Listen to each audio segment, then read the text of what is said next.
నమస్తే, welcome to our channel. ప్రముఖ ఆధ్యాత్మికవేత్త, ఆస్ట్రాలజర్ ఫణిభాస్కర్ శర్మ గారు ఉన్నారు. వారితో మాట్లాడదాం. నమస్తే గురుగారు. నమస్కారం.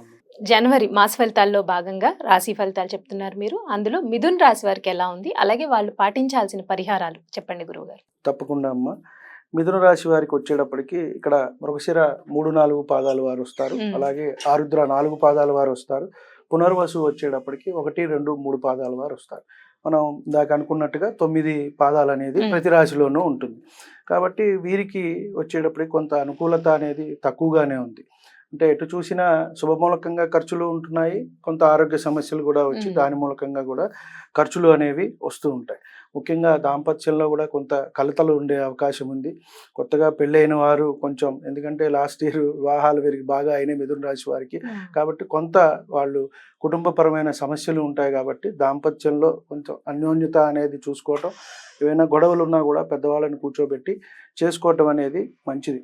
వీరికి సొంతగా ఇప్పుడు వ్యాపారం చేయాలి అనుకునే వారికి అయితే చేయకపోవటమే మంచిది. చేయకపోవటమే మంచిది. ఇప్పుడు నెక్స్ట్ ఇయర్ ఏంటంటే వీరికి కాస్త గురుబలం అనేది వస్తుంది. అప్పుడు వీరు చేసుకున్నట్టయితే మంచిది.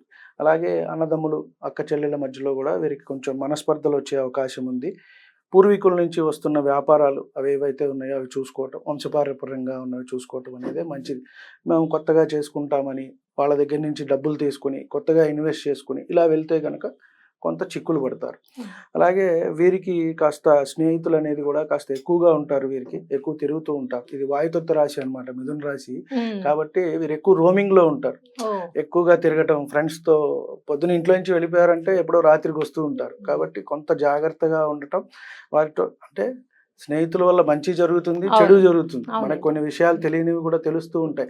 కాబట్టి వాటిల్లో తప్పు లేదు. కానీ అనవసరమైన ఖర్చులు, ఏదో అరే అక్కడ పెడితే బాగుంటుంది, ఇక్కడ పెడితే బాగుంటుందని కొంత ఈ మధ్యన ఆన్లైన్ గేమ్స్ అంటున్నారు, లాటరీస్ అంటున్నారు, ఇవి పెట్టుకుని కాస్త డబ్బులు పోగొట్టుకుంటున్నారు. అంటే నాకు వచ్చే ఎక్కువ క్లయింట్స్ వాటి వల్ల కూడా పెడుతున్నారు ఇబ్బందులు. పాపం తల్లిదండ్రులు చాలా ఇబ్బంది పడుతున్నారు. ఆ విషయాలు చెప్తున్నారు. మా వాడు తెలియకుండా అక్కడ 50,000 ఇక్కడ 30,000 అప్పు చేసేస్తున్నాడు అంటే. కాకపోతే కొంత జాగ్రత్త వీరి మీద పెట్టుకోవటం అనేది సంతాన విషయాల్లో కొంచెం సంతానం ఏం చేస్తున్నారు అనే విషయాన్ని కొంచెం చూసుకోవటం అనేది మంచిది. ఇవాళ రేపు ఏమైందంటే ఇద్దరు ఉద్యోగాలు వెళ్ళిపోవటము, వీరి గురించి పట్టించుకోవటం అనేది తక్కువైపోయింది.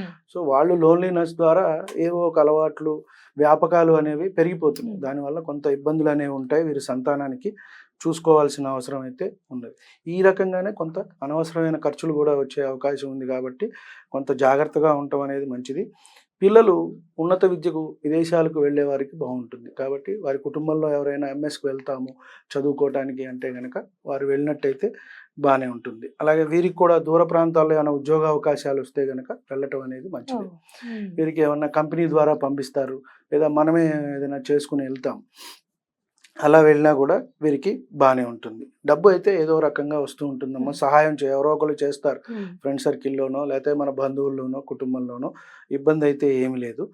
కాకపోతే ఏదైనా కొంత అనారోగ్య సూచనలు వీటికి ఉన్నాయి. కాబట్టి వాటికి పరిహారంగా మనం కాస్త విష్ణు సహస్రనామం పారాయణం చేసుకున్నట్టయితే సరిపోతుంది. ఇంకా ఏదైనా దానం అది ఇచ్చుకోవాలి అనుకుంటే కనుక ఒక బుధవారం పూట కిలోంబావు పెసలు దానంగా ఇచ్చుకుంటే సరిపోతుంది. ఈ రాశి వాళ్ళు అలాగే జాతి పచ్చ ధరించినట్టయితే బాగుంటుంది. వారికి ఏంటంటే వాళ్ళకి లగ్నాన్ని, వాళ్ళ నక్షత్రాన్ని బట్టి పెట్టుకోవచ్చు, లేదా రాశిని బట్టి వాళ్ళు జాతి పచ్చ పెట్టుకోవచ్చు.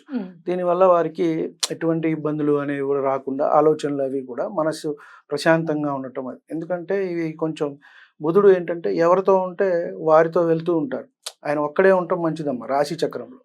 సో అలా కాకుండా మనకి ఎవరితో ఉంటే వారితో అనేది ఉంటాయి. ఇప్పుడు రవితో ఉన్నారనుకోండి, ఆ సాంగత్యంతో వెళ్ళిపోతుంటారు. శుక్రుడితో వెళ్తే వారి సాంగత్యం.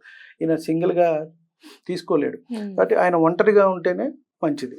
కాబట్టి మంచి ఫలితాలు వస్తాయి. అంటే వారి రాశి చక్రంలో ఎలా ఉంటుందో చూస్తాము. ఈ గోచార పరంగా అయితే మనకి ఈ జనవరిలో ఇలా ఉండే అవకాశం అయితే కనబడుతుంది. అయితే మిథున రాశి వారు ఏ దేవాలయానికి వెళ్ళొచ్చు అంటారు? విష్ణాలయాలు, రామాలయాలు, ఎక్కడికైనా వెళ్ళొచ్చు. వెంకటేశ్వర స్వామి వారు, అలాగే అలాగే మనం ఇందా చెప్పుకున్నట్టు నవగ్రహాల్లో బుధుడు ఉంటారు. ఒకవేళ మీరు దానం ఇవ్వటానికి ఏమైనా ఎక్కువ అవుతుంది ఖర్చు, బ్రాహ్మణులు ఎక్కువ అడుగుతున్నారు అనుకుంటే కనుక మీరు అక్కడ పెట్టేసైనా పెట్టచ్చు. పెసలు బుధుడు ఉంటారు కాబట్టి అక్కడ పెట్టేసేసుకుని సరిపోతుంది. అది మీ ఇన్నే శక్తి. పెట్టాలని ఉంటుందా అంటే మీరు అంటే ఇందాక కిలోం కేజీ బావు పావు పెట్టాలమ్మా. ఆ కిలో అంత పావు లేదు పెట్టే అనుకుంటే కొంచెమైనా. ఆ, ఎందుకంటే దానికి మళ్ళీ ఆ తీసుకున్న బ్రాహ్మణుడు కూడా జపం చేసుకోవాలి. ఆ, దానికి. ఎందుకంటే మీ అవునవును. దగ్గర నుంచి ఇప్పుడు మీరు ఉమ్, ఇచ్చారనుకోండి నాకు ఒక ₹1000 ఆ ఇస్తారు. దోషం దానికి నేను తగ్గట్టుగా జపం చేసుకోవాలి మళ్ళీ. ఉమ్, ఉమ్, గాయత్రి చేసుకొని అనుష్ఠానం అయిన తర్వాత దానికి ఉమ్. జపం పరిహారంగా చేసుకోవాలి. చేసుకుంటేనే అది నాకు తగ్గుతుంది. ఓ. లేకపోతే అది నన్ను పట్టుకుంటుంది మరి. ఉమ్, నన్నంటే ఉమ్. ఎవరు తీసుకుంటే అదే వారికి అదే అవును. ఇబ్బంది పెడుతుంది. ఉమ్, కాబట్టి ప్రతిరోజు కూడా వారి వారి దీన్ని బట్టి వాళ్ళ సమయానుకూలతను బట్టి సంధ్యావందనం తర్వాత జపం చేసుకోవటం అనేది మంచిది. ఉమ్. అప్పుడే ఇది తగ్గుతుంది. అందుకే మీరు చూస్తే కొంతమంది శనికి నువ్వులు తీసుకోవడానికి వెనకడుగు వేస్తారు. అవునండి. సో వారు కొంతమంది ఏంటంటే నువ్వులు తీసుకోండి, నువ్వుల నూనె శని మీద పోయటం అసలు మనం అక్కడికి వెళ్ళటానికే కొంతమంది బాధపడుతూ ఉంటారు. భయపడతారు. భయపడుతూ అవును, ఉంటారు. భయపడతారు. ఏమో ఎందుకు శనీశ్వరుడు పట్టుకుంటాడేమో మనని అని చెప్పని.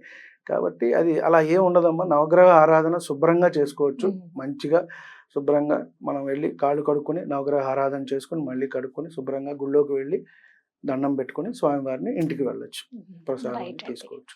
అయితే జనవరి నెల మాస ఫలితాల్లో భాగంగా మిథున్ రాశి వారి జాతకం ఎలా ఉంది, అలాగే వారు పాటించాల్సిన పరిహారాలు ఏంటి అనేది చాలా చక్కగా వివరించారండి. ధన్యవాదాలు. నమస్తే అమ్మా.